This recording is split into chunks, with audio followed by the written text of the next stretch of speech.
was an insane day, and I'm still like overwhelmed from everything. Yeah, I don't know. Words can't describe today. It was awesome. I'm gonna go to sleep now because, yeah. Round 2. Start of day 2, we decided to go to the stage a little bit earlier because we wanted to catch our friends play in Her Leather Jacket because we missed them the day before.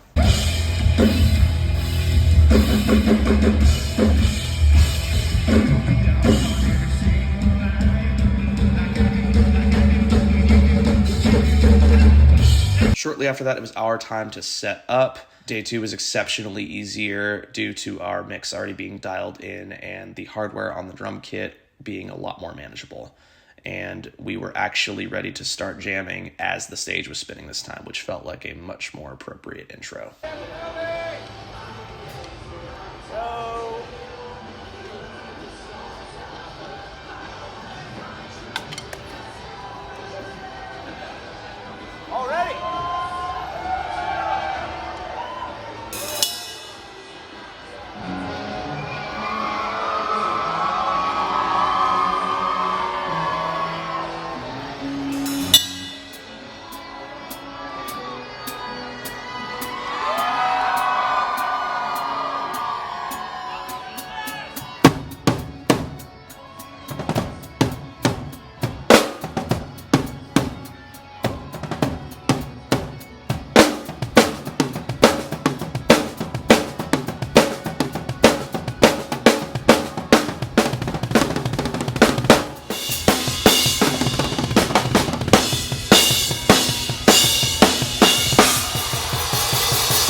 Alright, second show went a lot better. Mix was dialed in, felt good, got to do some cooler shit. Crowd was, I was a little worried at first because I think for a Sunday they were a little bit lighter, but they started showing up and it was fucking dope, man. I'm feeling good right now. I'd give it a solid 8.5 out of 10. Actually, you know what? I'd give it a 9. I'd give it a 9 today. 9 out of 10 day for a show. Ready to go chill. Watch The Offspring, watch Blink 182. Yeah, man, good times here. So on day 1, as soon as we were done playing, we just brought our gear back to the green room and then left it there for the rest of the festival and then brought it back to the hotel. This time we decided, just so we wouldn't have to deal with it later, let's play our set, take our stuff back to the hotel, and then Uber back to the festival and just be able to enjoy it, which we thought would be an easy process until this happened. All right, what just happened, Ricky? We're out here with our gear, trying to get back to the hotel. I ordered an Uber XL, and a huge Chevy Black Suburban was pulling up. And as soon as he saw the gear, he shook his head. He's like, "No, I'm not taking this." And we tried to be cool. We were like, dude, we can let me fold the seats down. We won't scratch your shit. Yeah, and he was just like, no. Absolutely denied and just drove away. Like, One star, boo. Boo. Yeah. Whenever you have road rage, never flip someone off. Just give them a thumbs down. It hurts way more. It's way more effective. Pro tip.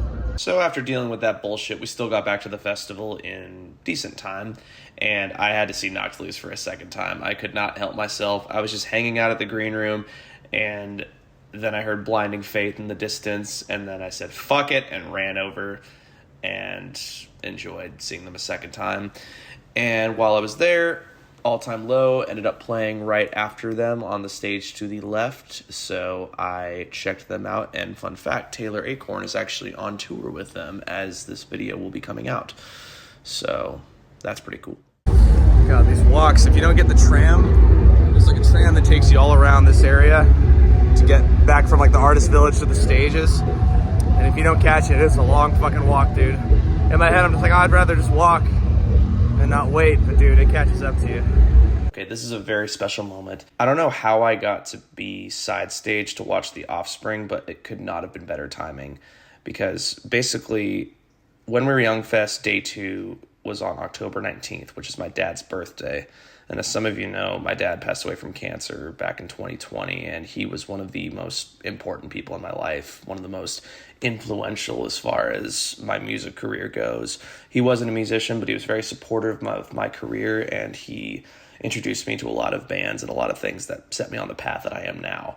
And one of his favorite bands was The Offspring, and specifically one of his favorite songs was You're Gonna Go Far, Kids. So to get to watch them play that song live with fireworks going off and the crowd going nuts, it was just such a full circle moment for me, and I teared up a little bit. So I was very grateful to get to experience that. Shortly after that, we saw Weezer and Blink. No words need to be said about those two bands.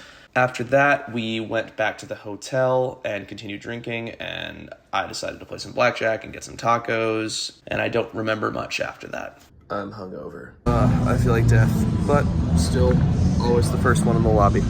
Also, fun fact, last time I was in this hotel, I was sitting right over there, and I got mistaken for a rep at Monster Energy. I was very appropriately profiled, and I still think about that to this day. Someone just came up to me randomly. They're like, "Oh, you're with Monster Energy, right?" And I'm like, "No." They're like, "Oh, sorry." And then I looked at myself. I'm like, "Yeah, that checks out." I swear to God, not even 10 minutes later, some random person came up to me and offered me a Monster Energy drink. I don't know what it is with this lobby and people just assuming I'm with Monster Energy, but it is now a thing. Apparently, I'm the Monster Energy guy, according to the Virgin Hotel. Appropriately profiled once again. Deuce, motherfuckers, deuce. 8:30 in the morning. We're trying to get back home. Denied again. Twice. One was a silent deny, just saw us and saw our gear and just drove away and canceled. And the other one said that No room. there's no room. No room. Yeah. Like, and remind him what the vehicle was that he pulled up in? Chevy Suburban. Another Suburban. They're like, you gotta order 2 cars. My brother in Christ. We did this in a minivan yesterday. Unreal, dude. And we are back. My heart is very, very happy. It was an incredible weekend. I don't really have much words right now. Everything went relatively smooth for a fly date and a festival date. So very happy, very grateful for the opportunity. I'm playing a couple more shows with Taylor within the next month or so. Basically playing with her in Nashville next week, and then doing the first show of her headliner tour, and then Connor, her regular drummer, flies back in for the second and finishes out the rest of the tour. But I'm just grateful to play with them whenever I can, and I hope I get to do it more. And sure enough, they asked me to play more dates in 2026. I will be out with Taylor on her Australia tour, which should be very fun because I have never been to Australia before. But yeah, Taylor's crew has just been one of the most kind, fun, professional crews I've ever gotten to work with. It's been an absolute pleasure hanging with them, playing with them, and to fill in for a drummer like Connor Allen is nothing but an honor. So Connor, if you're watching this, I really appreciate you, dude. Thank you so much for letting me man your kit while you're off doing even more amazing things. These videos would not be possible without you. I'm really looking forward to what we do in 2026, brother. And if you made it to the end of this video, I seriously, seriously, seriously appreciate that. More than you will ever know. I know this isn't my typical format. This is more what I've moved to Nashville to do, which is to play music with people, whether that's in the studio or on the road or whatnot. But I live to play, and obviously I'm very grateful for the following that I have gotten, whether it's through How to Get Fired videos or you've been following me since the beginning. But yeah, I just want to show more of what I do. That being said, I have a lot planned for 2026 that I cannot wait to show you, and thank you for watching. If you haven't already, hit that like and subscribe button. Cheers.